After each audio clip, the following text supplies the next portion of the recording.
थाली हम कल भी बजाए थे, थाली हम आज भी बजाएंगे। फर्क बस इतना है कि उस दिन बात सम्मान की थी और आज स्वाभिमान की है। सफेद आकाश देखकर बारिश का अंदाजा मत लगाइए साहब, बादल कभी भी आ सकता है। सुबह का मंजर शाम होते होते हद तक बदल सकता है।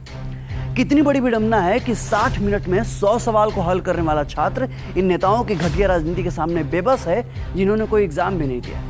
इन नेताओं को वो दे दो रेलवे एसएससी बैंक का सवाल तो इनके फट के हाथ में ना आ जाए तो कहना। इनकी असली औकात तब समझ में आएगी और तब इन्हें पता चलेगा कि एक स्टूडेंट कितनी मेहनत करता है कैलकुलेटर से भी ज्यादा तेज कैलकुलेशन करने में। बिना किसी एग्जाम की कुर्सी मिली गई है तो ये स्टूडेंट का दर्द ये क्या खाक समझेंगे?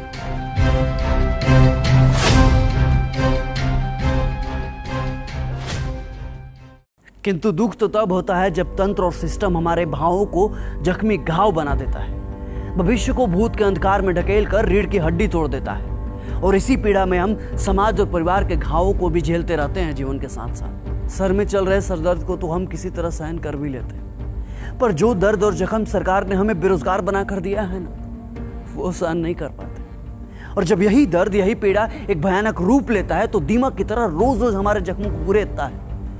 और कभी कभी इस दर्द की पीड़ा हमारे लिए असहनीय भी हो जाती है। फिर भी ऊपर बैठे वोट की टकटकी लगाए हुक्मरानों को हमारी दर्द की चीखें सुनाई नहीं देती, और सुनाई देंगी भी कैसे? छलावे का हेडफोन जो पहन रखा है दोनों कानों में। किंतु धमक इस बार गूंजेगी और जाएगी आपके कानों तक, क्योंकि हम वही हुआ है जब देश में जरूरत पड़े तो कलम से शांति भी लिखते हैं और जरूरत पड़े तो कलम से क्रांति भी लिखते हैं। हमें इस कदर बेबस मत कीजिए साहब कि हम सृजन का कार्य विध्वंस में लगा दें। ज्यादा उलटफेर आपके तंत्र का उलटफेर कर सकता है। वक्त है चेत जाइए, क्योंकि गुजरा हुआ वक्त कभी वापस नहीं आता।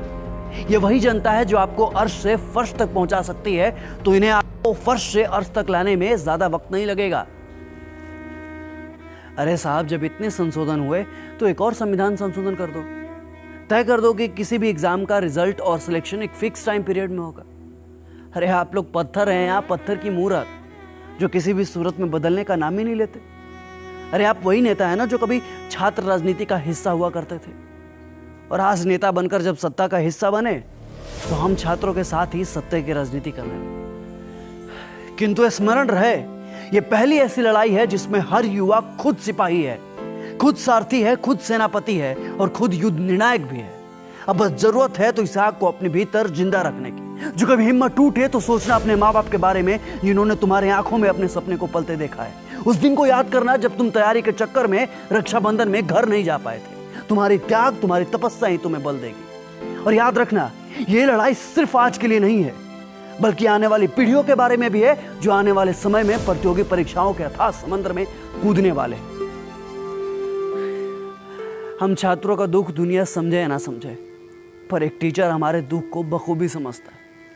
जरा सोचिए ना, क्या बीतती होगी उस शिक्षक पर जो दिन रात मेहनत करके पढ़ाता है, युवा पीढ़ी को खड़ा करता है, रिसर्च करता है कि आने वाले एग्जाम में किसी भी बच्चा का सिलेक्शन न अटक जाए। लेकिन अफसोस कि यहाँ तो पूरी परीक्षा ही अटक जाती है। लेकिन इस बार हम नहीं अटकेंगे, क्योंकि इस बार हमारे शिक्षक भी हमारे साथ हैं।